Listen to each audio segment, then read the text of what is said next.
Hello friends, welcome to my YouTube channel. Today we are going to discuss about advantages and disadvantages of steam power plant. So let's start the video. So यहाँ पे आप देख सकते हो ये image, right? This is a steam power plant, right? Steam power plant को ही हम thermal power plant बोलेंगे।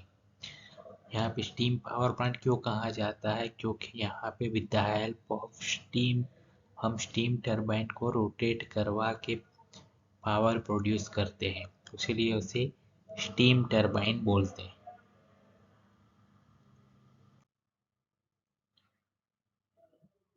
So over here you can see advantages of thermal power plant.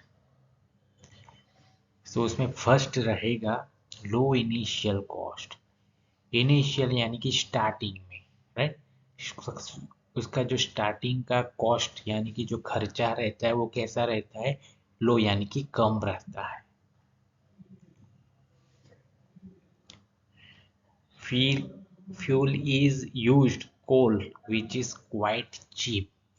यहाँ पे इन थर्मल पावर प्लांट के अंदर हम फ्यूल क्या, जो फ्यूल हम ले रहे हैं वो क्या ले रहे हैं? सॉलिड फ्यूल यानी कि कोल का इस्तेमाल कर रहे हैं, राइट? वो कैसा रहता है? चीप यानी कि सस्ता, right? Compare to other fuel वो कैसा रहता है? सस्ता रहता है, राइट? जो कि वो एक एडवांटेजेस है थर्मल पावर प्लांट का। उसके बाद आप देख सकते हैं required less space compare to hydro electric power plant. यानी कि जो हाइड्रो इलेक्ट्रिक पावर प्लांट है उसके कंपेयर में जो हमारा थर्मल पावर प्लांट है यानी कि स्टीम पावर प्लांट है, राइट? उसका रिक्वायरमेंट कैसा रहता है? जगह का कम रहता है। लेस यानी कि कम, यानी कि लेस स्पेस का रिक्वायर्ड रहता है थर्मल पावर प्लांट को compare to hydro electric plant. Since located near the load centre यानी कि हमारा जो थर्मल पावर प्लांट है, राइट, उसमें हम क्या प्रोड्यूस कर रहे हैं? पावर प्रोड्यूस कर रहे हैं, राइट? सो पावर को पर्टिकुलर हमें ट्रांसमिट करना पड़ता है पर्टिकुलर ऑन ग्रिड, राइट? अगर वो ग्रिड जो है वो nearest to our power plant, तो बेसिकली क्या रहता है? The cost of transmission and the losses due to transmissions are considerably reduced, right? अब ट्रांसमिशन लाइन का कॉस्ट रिड्यूस हो जाता है। क्यों? क्योंकि सपोज हमारा पावर प्लांट यहाँ पे है, राइट? और हमें क्या करना है? पावर प्रोड्यूस करके उसको ट्रांसमिट करवाना है, राइट? तो यहाँ पे सपोज ग्रिड है यानी कि इसको हम बोलेंगे लोड सेंटर। सो लोड सेंटर अगर नियरेस्ट यानी कि नज़दीक होगा तो हमारे जो ट्रांसमिशन लाइन है उसका जो एक्सपेंस रहेगा यानी कि खर्चा रहेगा वो कम हो जाएगा, राइट? यानी कि यहाँ पे लिखा है रिड्यूस्ड।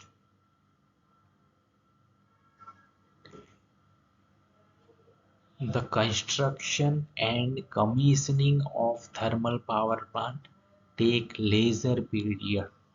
यानी कि जो थर्मल पावर प्लांट है उसका अगर कंस्ट्रक्शन करना है यानी कि वन टाइप ऑफ एस्टैब्लिश करना है तो वो लिटिल बिट लेस टाइम लेता है compare to other power plant, right? तो these are the simple advantages of thermal power plant। Again एक बार रिपीट कर लेते हैं। उसका इनिशियल कॉस्ट लो रहेगा। उसमें कौन सा फ्यूल यूटिलाइज हो रहा है? कॉल, यानी कि वो कैसा रहता है? चीप यानी कि सस्ता। रिक्वायर लेस स्पेस यानी कि उसके जो जगह चाहिए, राइट, वो कैसा चाहिए? लेस यानी कि कम चाहिए compare to hydro electric power plant. अगर सपोज हमारा जो लोड सेंटर है, राइट, वो अगर नज़दीक है हमारा पावर प्लांट के तो हमारा जो ट्रांसमिशन एक्सपेंस रहता है वो कहीं ना कहीं रिड्यूस हो जाए। क्यों? क्योंकि ट्रांसमिशन लाइन का जो डिस्टेंस है वो रिड्यूस हो जाएगा, उसकी वजह से उसका जो कॉस्ट है वो रिड्यूस हो जाएगा, राइट? सो ऑलवेज यहाँ पे एक एडवांटेज क्या रहता है? Located near the load centre. The construction and commissioning of thermal power take lesser period, अगर हमारे कंस्ट्रक्शन करना है थर्मल पावर प्लांट का तो वो कम टाइम लेता है, right. So these are the advantages of thermal power plant. एक चीज याद रखना है, थर्मल पावर प्लांट वही क्या है, steam power plant, right, both are same.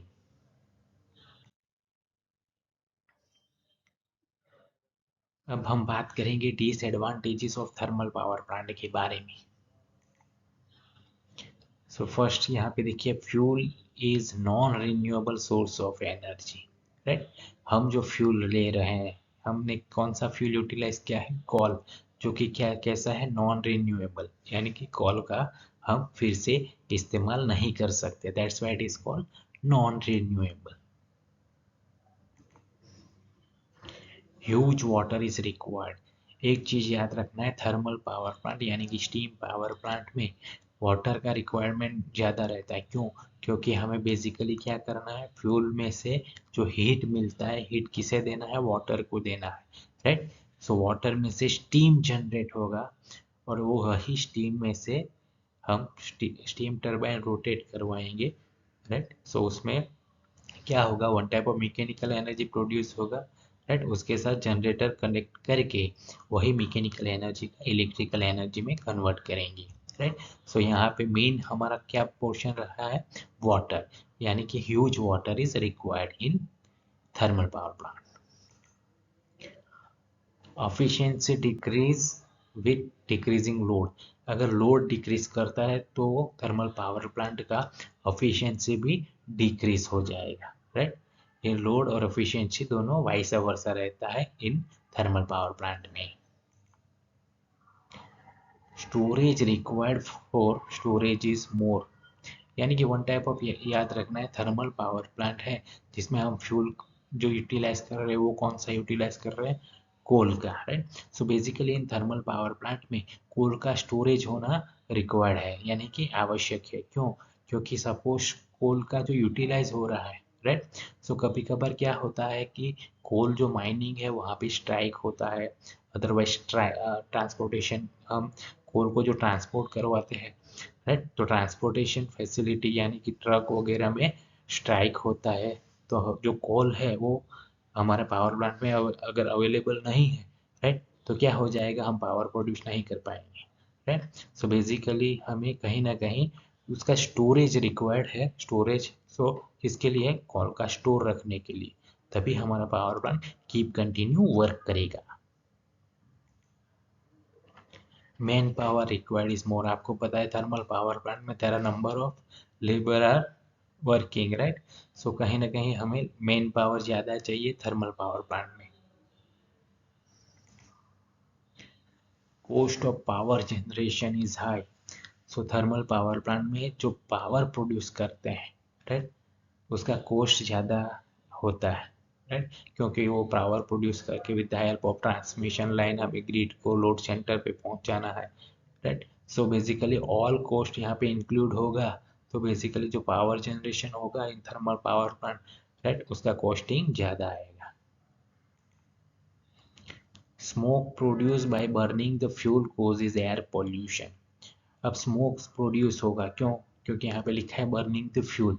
आपको पता है कॉल का अगर कंबशन करेंगे, मीन्स कॉल को बर्निंग करेंगे तो उसमें से हीट प्रोड्यूस होगा, राइट। लेकिन बर्निंग होने के बाद आफ्टर जो बचता है वो क्या बचता है, एस बचता है, राइट। तो एस भी अगर एयर पोल्यूशन में जाएगा तो दिक्कत करेगा, राइट। अब जो भी हीट प्रोड्यूस हुआ, राइट, वो हीट के थ्रू भी क्या होगा, लास्ट में हम उसे किस में से, चिमनी में से जो आउटफ्लो निकालेंगे गैसेस का, राइट, आफ्टर द कंबशन, तो वो भी एयर पोल्यूशन क्रिएट करता है, right. So in thermal power plant में जो स्मोक प्रोड्यूस करता है, राइट, वो क्या कोशिश करता है, air pollution. Life of the thermal power plant is 25 years. Basically जो स्टीम पावर प्लांट है यानी कि हमारा थर्मल पावर प्लांट है, उसका लाइफ कितना रहता है, अराउंड 25 ईयर्स, राइट। उसके बाद भी आप यूटिलाइज करेंगे तो क्या होगा, the efficiency decreases to less than 10% after its life period, right. उसका लाइफ पीरियड जो 25 ईयर्स का है, उसके बाद अभी आप यूटिलाइज करोगे तो जो ऑफिशिएंसी है वो 10% जितना डिक्रीज हो जाएगा, राइट, जो कि एक वन टाइप ऑफ डिसएडवांटेज है। Turbine has a high running speed of 3000 to 4000 RPM. RPM यानी कि रिवॉल्यूशन पर minute. So basically in thermal power plant में जो स्टीम टरबाइन का यूटिलाइज करते हैं उसका रनिंग स्पीड कैसा रहता है, हाई रहता है, राइट। बेसिकली कितना, 3000 टू 4000 RPM, जो कि ज़्यादा होता है, राइट। तो वो भी एक डिसएडवांटेज है थर्मल पावर प्लांट का, राइट। तो एक बार रिपीट कर लेते हैं। यहाँ पे जो फ्यूल कौन सा ले रहे हैं, कॉल, जो कि नॉन रिन्यूएबल है, जिसको हम फिर से यूटिलाइज नहीं कर सकते। वाटर का रिक्वायरमेंट ज़्यादा रहता है। एफिशिएंसी डिक्रीज होगा कब, जब लोड डिक्रीज होगा तब, राइट। स्टोरेज का रिक्वायरमेंट ज़्यादा रहता है, राइट, तो स्टोरेज स्पेस होना चाहिए। मैन पावर रिक्वायरमेंट ज़्यादा रहता है। Cost of power generation is high. Smoke produce होता है जिसकी वजह से एयर पॉल्यूशन जनरेट होता है। लाइफ इतना थर्मल पावर प्लांट का कितना, 25 ईयर्स। उससे ज़्यादा आप यूज़ करोगे तो उसका एफिशिएंसी 10% जितना डाउन हो जाएगा, डिक्रीज हो जाएगा। और जो भी टरबाइन यूटिलाइज कर रहे हैं थर्मल पावर प्लांट, उसके जो रनिंग स्पीड है वो ज़्यादा है, कितना है, 3000 to 4000 RPM. So these are the disadvantage of thermal power plant. I hope आपको अच्छी तरह से समझ में आ गया होगा, right. So these are the advantages and disadvantages, आप हमने नोट डाउन, नोटबुक्स में नोट डाउन कर सकते हैं। Thank you.